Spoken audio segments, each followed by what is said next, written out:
Assalamualaikum warahmatullahi wabarakatuh. Perkenalkan, nama saya Henis Kirani Putri dengan nomor presensi 15 dari kelas 10 AKL 4. Pada video kali ini, saya akan menyampaikan sejarah singkat tentang Sunan Kalijogo. Sunan Kalijogo. Sunan Kalijogo adalah salah satu wali Songo yang dikenal paling luas pengaruh dan cakupan dakwahnya di tanah Jawa. Sejarah hidup Sunan Kalijogo tidak semulus yang kalian bayangkan. Sebelum menjadi seorang pendakwah, ia adalah sosok yang bermocorah alias penjahat. Riwayat kehidupan Sunan Kalijogo melintas batas era kerajaan di Jawa yang silih berganti. Ia menyaksikan secara langsung perubahan sejak masa akhir Kerajaan Majapahit, lalu Kesultanan Demak, Kesultanan Pajang, hingga masa awal Kesultanan Mataram Islam.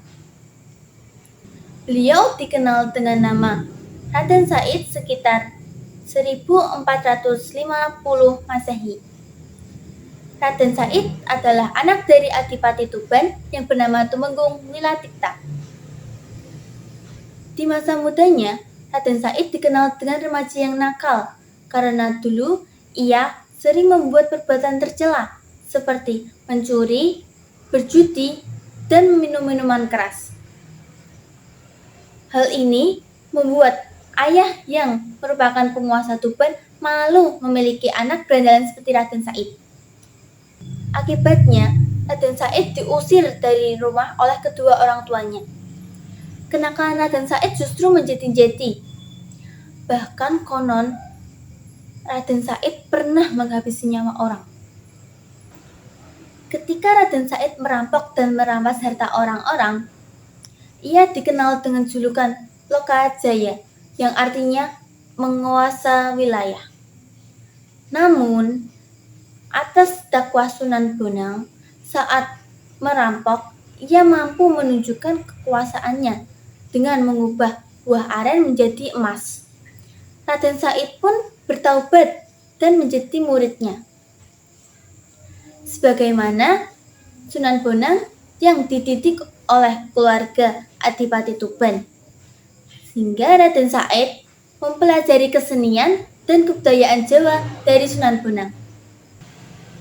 Raden Said mengawali dakwahnya di Desa Kalijogo yang berada di Kabupaten Cirebon untuk mengislamkan penduduk yang akan maju dan mematukan.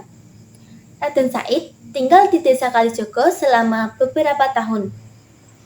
Dengan mula-mula menyamar sebagai petugas bersih-bersih di Masjid Ciptarasa. Setelah lama berdakwah, Raden Said pun kemudian melakukan laku rohani dengan uzlah atau menyendiri di Pulau Putih. Setelah melakukan uzlah selama 3 bulan 10 hari, laku rohani Raden Said pun diterima oleh Allah Subhanahu wa Ta'ala. Kemudian ia diangkat menjadi wali dengan gelar Sunan Kalijogo. Seperti wali-wali lain dalam berdakwah, Sunan Kalijogo sering menyiarkan kepada penduduk melalui pertunjukan wayang. Selama mendalang, Sunan Kalijogo berkeliling dari wilayah Pajajaran hingga wilayah Majapahit. Masyarakat yang ingin menanggap wayang, bayarannya tidak berupa uang, melainkan hanya dengan mengucap 2 kalimat syahadat. Maka dengan cara itulah Islam berkembang dengan cepat.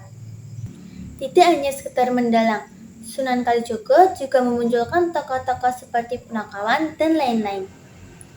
Dengan memodifikasikan alur cerita dan mereformasi bentuk wayang, gamelan sebagai pengiring tembang-tembang dan seluruhnya.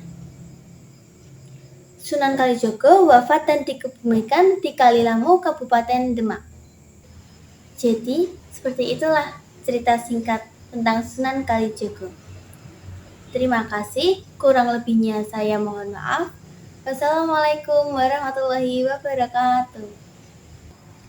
SMK bisa, SMK hebat, SMK pasti unggul, yes. Generasi muda cinta bahasa Indonesia. Sekian, terima kasih.